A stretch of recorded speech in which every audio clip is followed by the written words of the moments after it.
কেউ ছিলেন pump operator, কেউ ছিলেন ইলেকট্রিক কর্মী।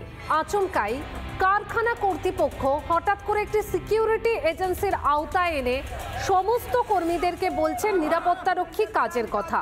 প্রতিবাদে রাজ্য সরকারের অধীনস্থ দুর্গাপুর কেমিক্যালস কারখানার গেটের সামনে তুমুল বিক্ষোভ অস্থায়ী শ্রমিকদের। সিদ্ধান্ত প্রত্যাহার না হলে গেট ছাড়া হবে না বলে হুঁশিয়ারি আন্দোলনকারীদের। কারণ সিকিউরিটি এজেন্সি কোম্পানির আওতায় সবাইকে এনে নিরাপত্তারক্ষীর কাজের কথা বলছে কারখানা কর্তৃপক্ষ। অভিযোগ এমনটাই।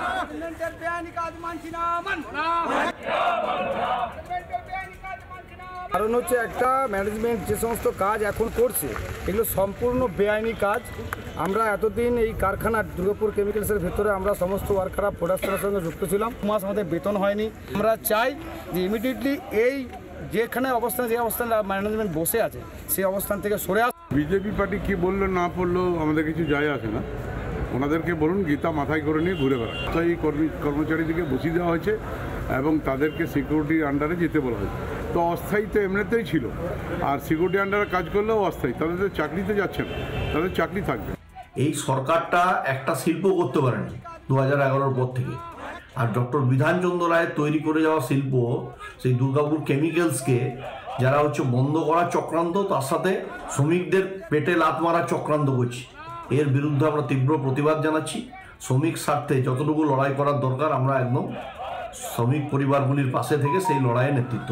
নানা ধরনের কন্টেন্ট দেখার জন্য লাইক করুন, শেয়ার করুন আমাদের ফেসবুক পেজ, সাবস্ক্রাইব করুন আমাদের ইউটিউব চ্যানেল। পাশাপাশি অন্যান্য ব্রেকিং নিউজের জন্য অবশ্যই চোখ রাখুন রিপাবলিক বাংলায়।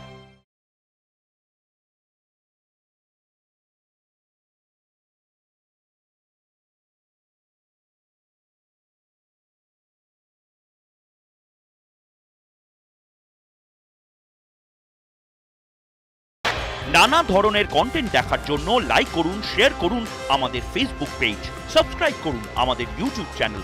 পাশাপাশি অন্যান্য ব্রেকিং নিউজের জন্য অবশ্যই চোখ রাখুন রিপাবলিক বাংলায়।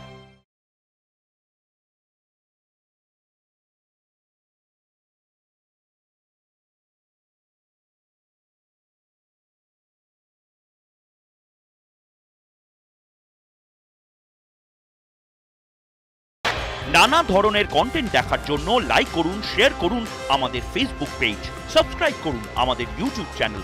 পাশাপাশি অন্যান্য ব্রেকিং নিউজের জন্য অবশ্যই চোখ রাখুন রিপাবলিক বাংলায়।